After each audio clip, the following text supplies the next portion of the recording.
And here we all are, one with God, again, still.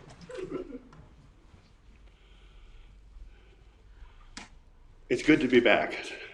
I felt last Sunday your thoughts and your prayers, wishing me a recovery from what we all feared might be the nasty. It turned out not to be. I had another negative COVID test, and everything is fine. I guess I had a good old-fashioned flu bug, but it's gone now. We trust. This morning, for sacredness of awareness and understanding, I need to give you a little bit of background and ask you a question. How many of you here have ever sailed on a sailboat? Okay, very good. So you know if you want to go due north from where you are and the wind is blowing at you from the due north, you can't get there unless you tack. You tack to the starboard, reset your sail, tack to the port, reset your sail, keep resetting your sail, keep tacking back and forth and back and forth, and you eventually get to that unrealizable goal, which was directly upwind from where you started. I was reminded of this fact when Nancy and I took off for our latest trip to the desert, but this time we started from South Lake Tahoe. And we went over the Kingsbury Grade, and I was so looking forward to looking down on the Washoe Valley. It's a great view, fantastic, except that day. It was totally blocked by smoke from the fire near Yosemite. It was heading northeast all the way up through the Washoe Valley. We couldn't see hardly 100 feet in front of us. Well, anyway, we were still going to drop on down to Highway 395, which is my favorite drive in the world, from Carson City, south on 395 through Bridgeport on down towards Palm Springs. We got to 395 and I'm ready to turn right, and my onboard GPS system says turn left, go north on 395. What? No, I got to go that way. Go north on 395. 10 miles, turn east on Highway 50, go out to Dayton, stop and have breakfast, very good breakfast, head south on alternate 95, and you will go through country you've never been through before. What a disappointment. I was going to miss a lot of my favorite scenery on the 395 north of Bridgeport. Well, that was one of my favorite trips ever. You might say it was one of my heart's desires to take that route at least one more time, because I don't think we'll be going back that way again. Well, 395 was totally blocked because of the fire north of Yosemite. So eventually we took this other route, and wow, it was kind of pleasant. It was only 2-lane road, but there wasn't much traffic on it. And it went through some amazingly scenic country, quite similar to what we would have seen had we gone down 395. So overall, it was quite a pleasant day. But we had to do something that I didn't expect to do, like a sailboat. We had to tack north, then east, then south, before we were able to get to our desired destination. The whole episode reminded me of a couple of metaphysical truths that I happen to believe that increase my awareness and understanding of the world around me, and I'm going to share those with you now.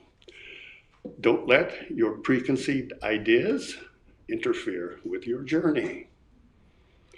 Be open to new ways, new vistas, new adventures, new experiences.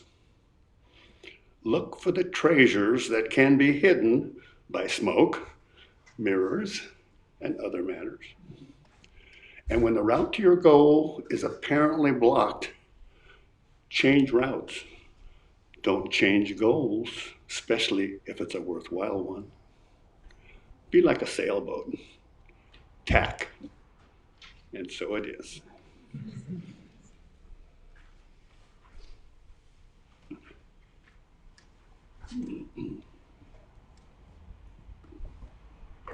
Wow, that's the way to start. That'll wake me up, right, exactly. Good morning, everyone. And mine's about awareness, a little bit different way. And we visited, Gina and I went to visit Viv, a month ago now, when she was still in the hospital. And some subjects came up and it made me think of something, and I found a quote from someone that I would not have expected it. This is from the German philosopher Friedrich Nietzsche, who was an existentialist and a nihilist and kind of had his own dark view of things. But I verified this was from him. And he says, I was in the darkness, but I took 3 steps and found myself in paradise. The first step was a good thought. The second, a good word, and the third, a good deed. So I pulled that in because when we were visiting Viv, and Gina and I were talking, and she was sharing how she went to help one of our church members here, Amy, and was digging in her yard and hurt her foot. And after that, we talked about other things. We came back around, and I was talking about our friend Emily from the church and how Gloria and Sabrina and others are helping her. And Viv says, you do know what you're saying, don't you? And if you know Viv, that's Viv. You do know what you're saying, don't you? She challenges. And I kind of knew what she was getting at. And she said, you are saying that the members of the congregation are helping each other. Well, yeah. And there's lots more. I didn't mention about the 20 others I know are helping other people too. And she said, that is the strength of this church. So I wanted to share that with you and come back around and read the quote again because I just love it. I was in the darkness, but I took 3 steps and found myself in paradise. The first step was a good thought, the second a good word, and the third a good deed.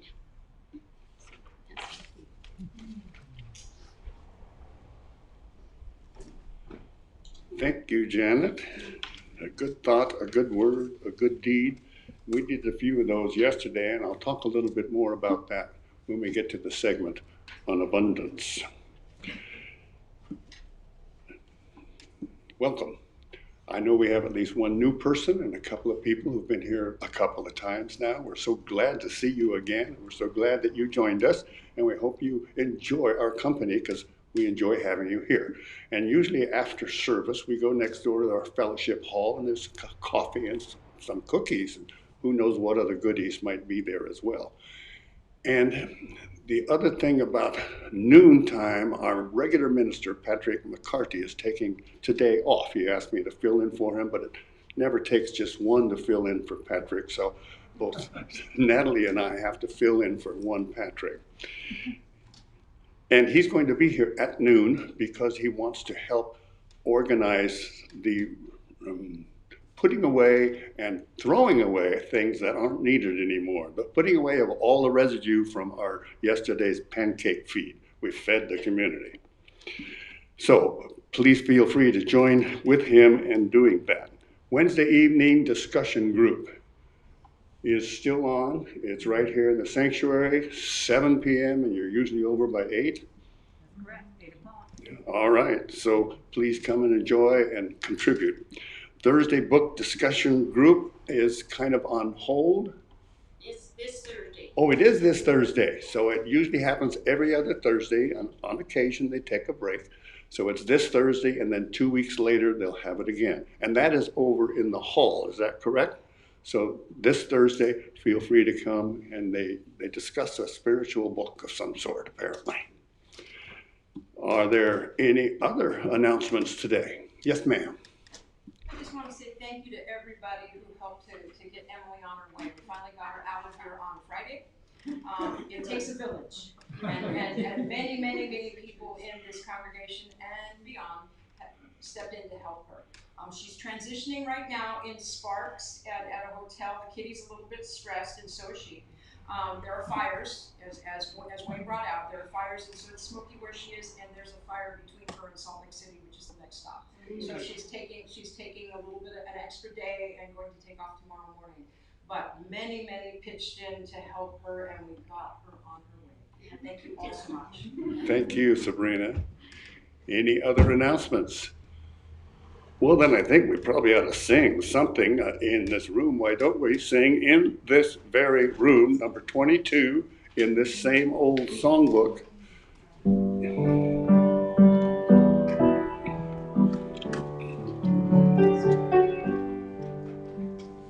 In this very room, there's quite enough love for one like me.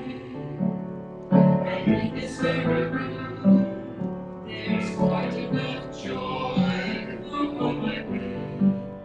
And there's quite enough hope and quite enough power to chase away any gloom.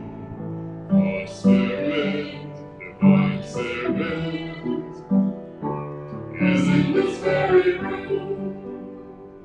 In this very room, there's quite enough love for all of us. And in this very room, there's quite enough joy for all of us. And there's quite enough hope and quite enough power to shine wherever we go. For Spirit, divine Spirit, is in this very room.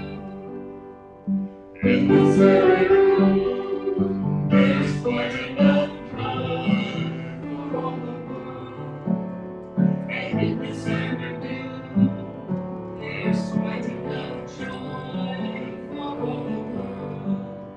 And there's quite enough hope and quite enough power to reach to all of this earth. For Spirit, divine Spirit, is in this very room.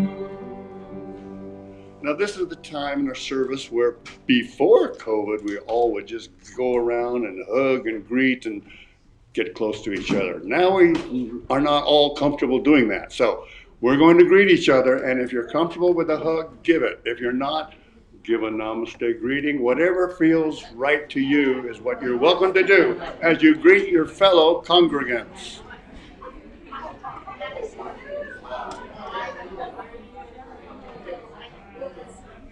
Yeah, we got this morning. I really enjoyed it. I haven't heard most of the songs that were played this morning. Oh, the prelude. Oh yeah, that was Justin O'Halloran, the Irish guy. It's in there? Yeah.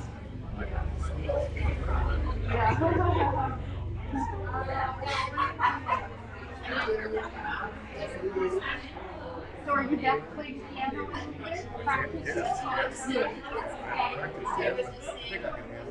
Yeah, well, yeah. Sometimes it's surprising when you haven't played in a while and you're, whoa! That's true. My difficulty is my brain, my eyes. They just all at the same time. Yeah. I don't always do that. I think the key to that is like playing it slowly. You know, when you're at home. Yeah, right. Yeah,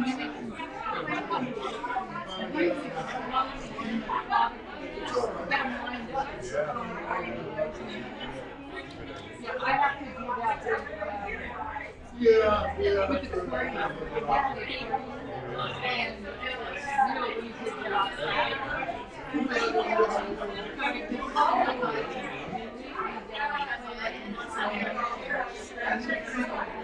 syncs up.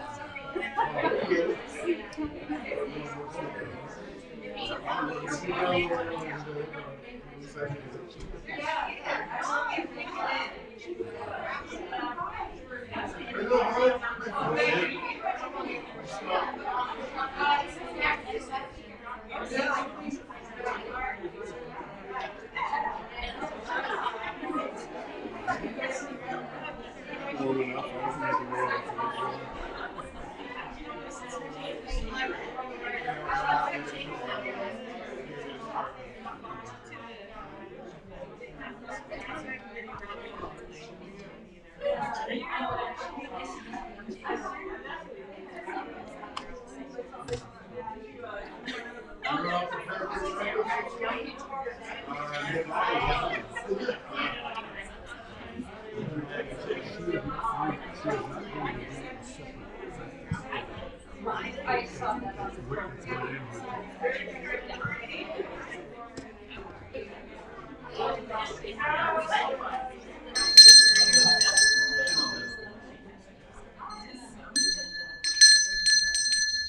Ooh, boy, that quieted everyone down.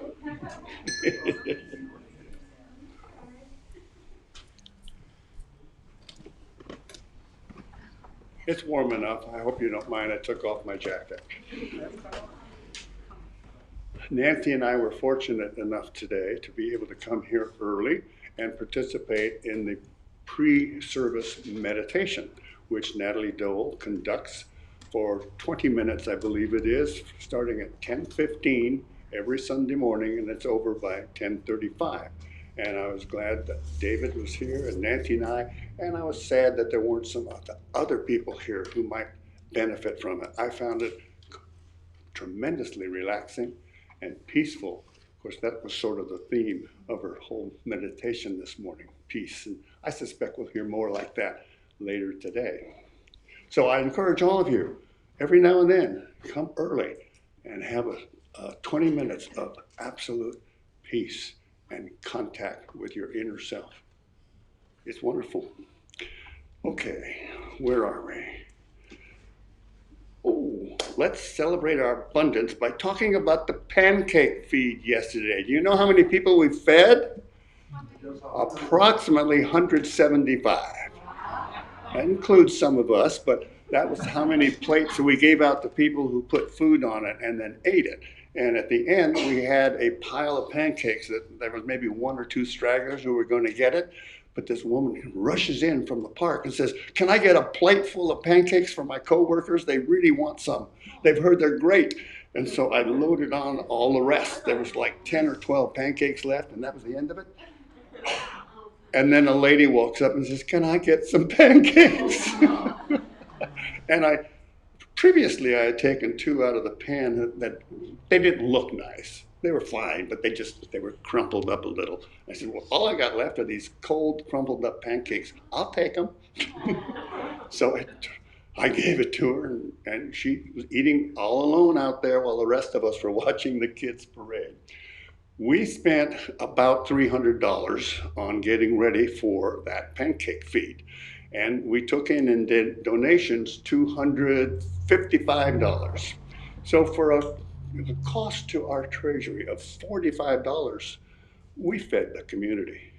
Now that's abundance that we have that money available. But the greater abundance was, I'm going to ask each one of you who was there either Friday evening helping and or Saturday helping, please stand up. Everyone who was there to help us out. I want you to see that it is a vast majority of our congregation. Way to go, folks. Thank you very much. I would like to name them all by name, but I would forget somebody. So anyway, it was a huge success. We heard nothing but compliments. And the fact that people put that much money in our donation jar says they did appreciate it. By the way, the pancakes were delicious, as was the sausage. So let us then take a look at the order of service. In the middle, you will see something that we're all going to read together. That starts with the word gratitude. Gratitude is the key to the realization and manifestation of abundance. Let us contemplate that as we hear a little contemplation music.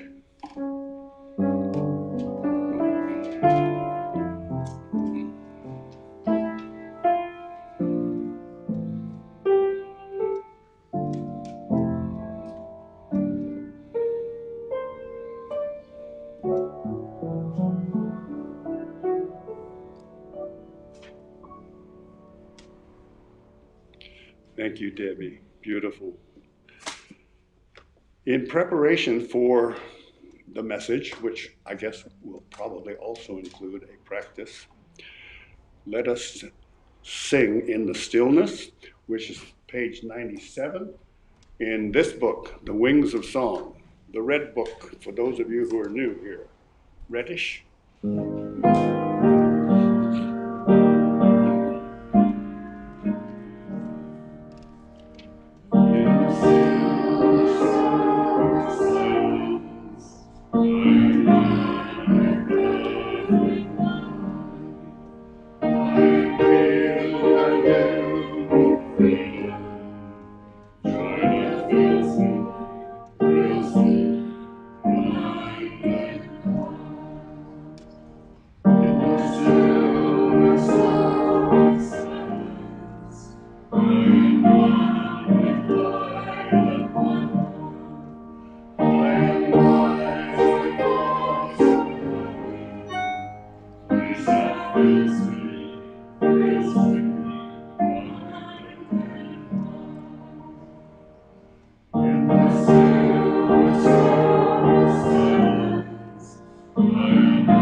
Good morning.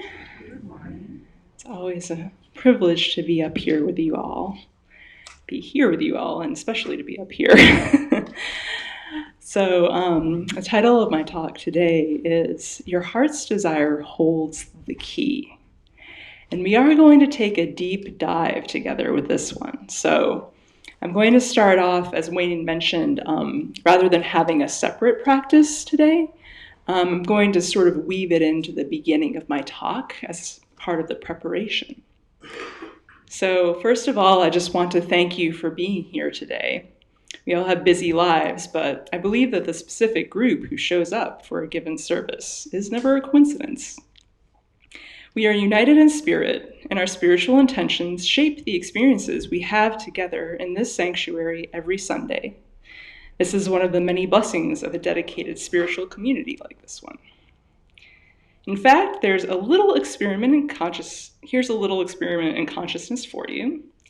The next time you can't make up your mind about whether or not to attend a Sunday service, see if you can tune into the subtle feelings behind your indecision. Sometimes a feeling of resistance is a sure sign that something will be shared that day that you need to hear. When you can recognize this, you are one step closer to putting your spirit in the driver's seat of your life and your ego in the back seat where it belongs. And this, as many of you know, is the name of the game. Our body-mind will always have resistance, but our spirit knows exactly what we need. This goes for watching the live stream or recording too, since spirit is not subject to the laws of time and space. For example, you may find yourself very resistant to attending a service live one week. Sometimes this even takes the form of an unforeseen obstacle that blocks you from attending, Like you get in your car and it won't start. Been there. But remember, what we call reality is just a mirror. When you watch the recording later, you may have an aha moment that shifts your perspective on a struggle in your life. There is nothing at all wrong with this. Rather, it is a perfect example of how growth happens in accordance with divine timing. Changes in our receptivity are just one part of a mystery that our human minds can scarcely perceive. But the divine mind knows all, and we can learn to tune into this in a way that our conscious minds can work with. When you really become able to trust this, your life will change forever. But I digress. When I tapped into the field of collective intention to receive today's message, I was overwhelmed by the feeling that something new is waiting to be born here in this community of conscious souls. What I want to speak about feels vitally important, but it's also challenging to articulate. So I hope you'll forgive me if my words don't always make sense. In that instance, I hope you'll just tune into the energy behind the words and set aside the need to understand, knowing that your spirit can receive what your conscious mind cannot perceive. Hey, that rhymes, thanks angels. Just came out like that as I was writing it. Your spirit can receive what your conscious mind cannot perceive.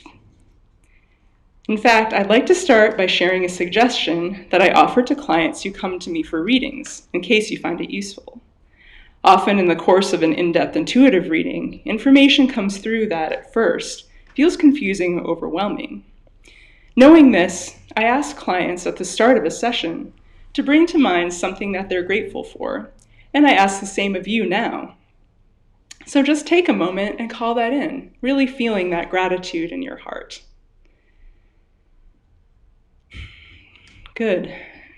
Now let's take a deep dive together. For some context, what I love about Church of the Oaks is that we are a group of consciously evolving souls who demonstrate in thought, word, and deed that we care deeply about each other and all of life on earth. I just want to take a moment and point out I wrote this about thought, word, and deed with no idea of what Janet was going to talk about today, and this is no accident. This happens here all the time, and it's one of the things that tells me this is a community of real seekers. We have a field we're working within, right? So we care deeply about each other and all of life on earth.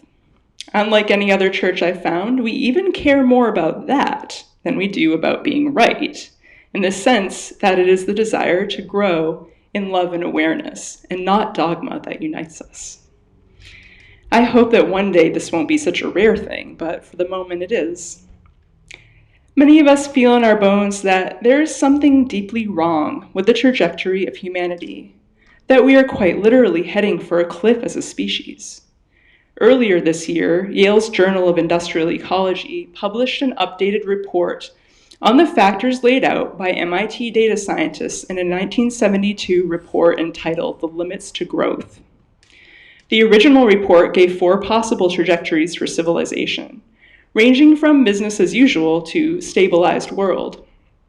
Our current trajectory trends much closer to the former than it does the latter, and the original report predicted the decline of civilization starting by 2040 if the business as usual trend was followed.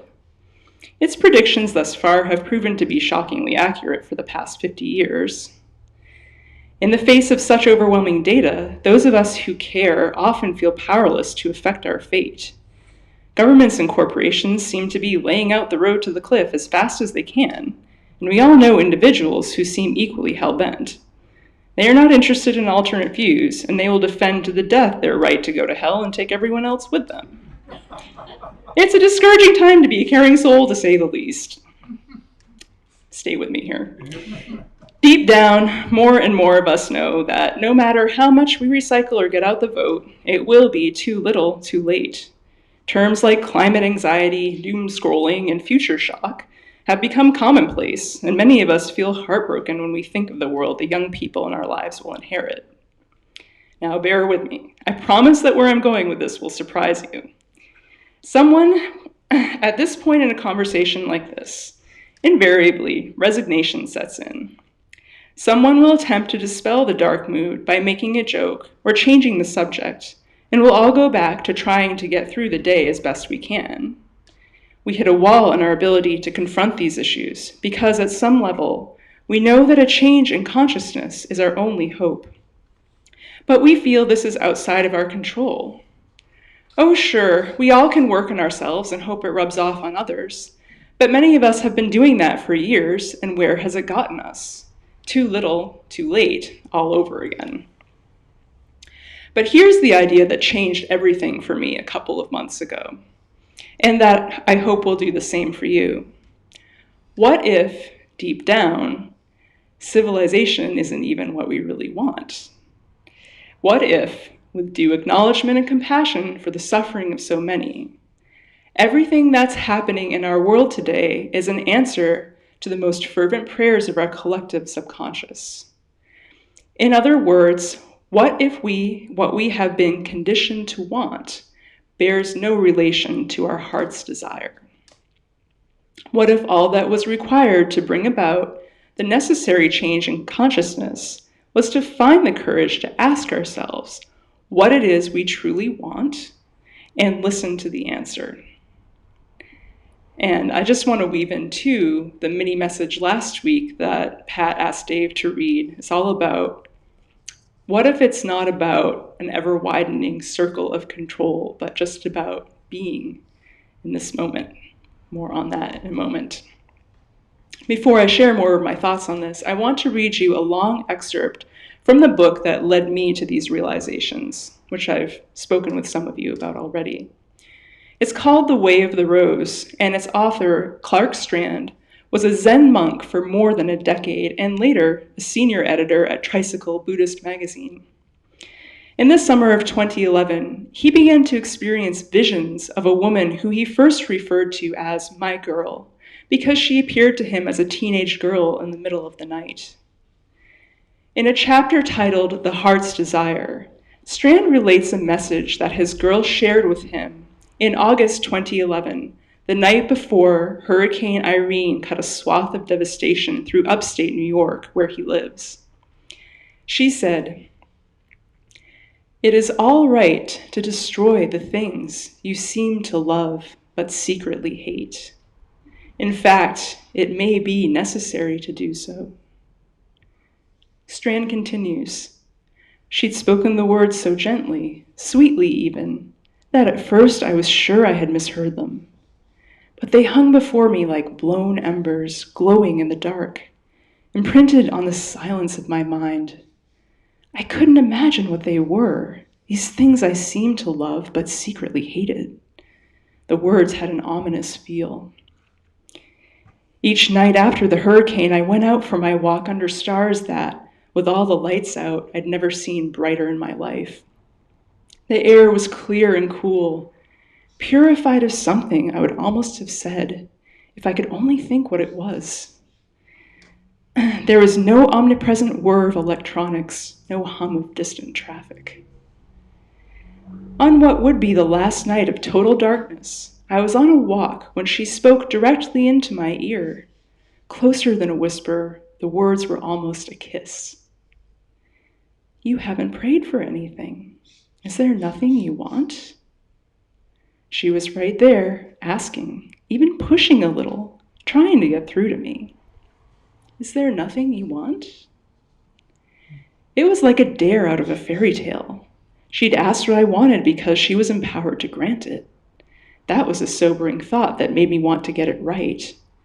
What was my heart's desire? That was really the question.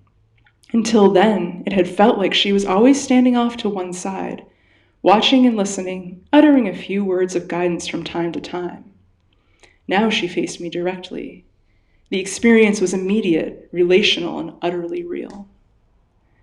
I had always subscribed to the Buddhist party line when it came to desires, even those of the heart. Desire was the cause of suffering, the Buddha had said, but now I wasn't so sure. Maybe all our suffering as a species and our pain as individuals could be traced back to one simple question and our failure to get it right. What did we really want? What the culture gave us was not the answer. The culture only gave us more desire. What did we want? What did I want? Knowing the answer might change everything. Not knowing it would change nothing. The world we had created in defiance of nature would go on as it had and eventually, probably in this century, finally fall apart. What did I want? I had spent a lifetime restlessly searching for some spiritual experience that would make sense of a broken world. But I had learned that the world wasn't broken. We were. And what was broken in us? The fact that we had fallen out of intimacy with our mother, with the planet, and with our own lives, in exactly that order. For that was how we had become broken. If we could remember our connection to the mother who was always there and would always be there, then we could remember how to live in a way that didn't wreck the planet. And if we could remember that, we could remember who we were and know what we really wanted. Only then would we be able to let go of all that we seemed to love but secretly hated, and what was broken could be repaired. I don't know about you, but the first time I read that passage, I felt like it rearranged my brain. And I believe that at an energetic level, it did. To really focus on my heart's desire unwound the tangled mess of conditioned desires that I had carried since childhood and replaced it with the simple awareness that I was already whole. When you realize that nothing is missing within you, when you really connect with your wholeness, your external needs become very simple. You know beyond the shadow of a doubt that no thing or experience can either add to or diminish who you are in any way. Consequently, your desire to accumulate things you don't need vanishes entirely. And this is, quite simply, the end of consumerism's hold on you. When you reside in your wholeness, you can remain serene even in the midst of collapse, because you know that none of that was ever what you wanted in the first place. And here's the thing. When you walk around like that, the people around you will start to want what you have, because it was never what they really wanted either. I believe that this is how the shift in consciousness we so desperately need will come about. The only way it can come about. Think about it. If we just realize that we do not actually love what civilization has told us to love, the forces of destruction that seem insurmountable now would evaporate overnight, to be replaced with a contentment that no external force can shake. It's not a hard sell, really. We just have to recognize that there's another way and choose it. Make no mistake, your heart's desire is your salvation. And not just for yourself, but for everyone you come into contact with. I have some ideas on how we can reconnect with that as a community. Please talk to me after the service if you'd like to learn more. And so it is.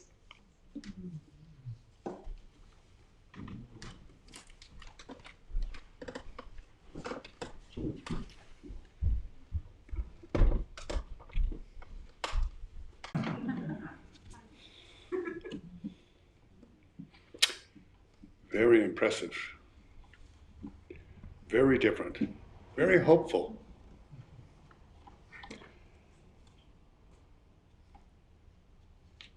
And part of that hope has to be a feeling of peace within and a feeling of peace and a recognition of peace without. So let us all stand and sing, "Let There Be Peace on Earth," 25 in the songbook.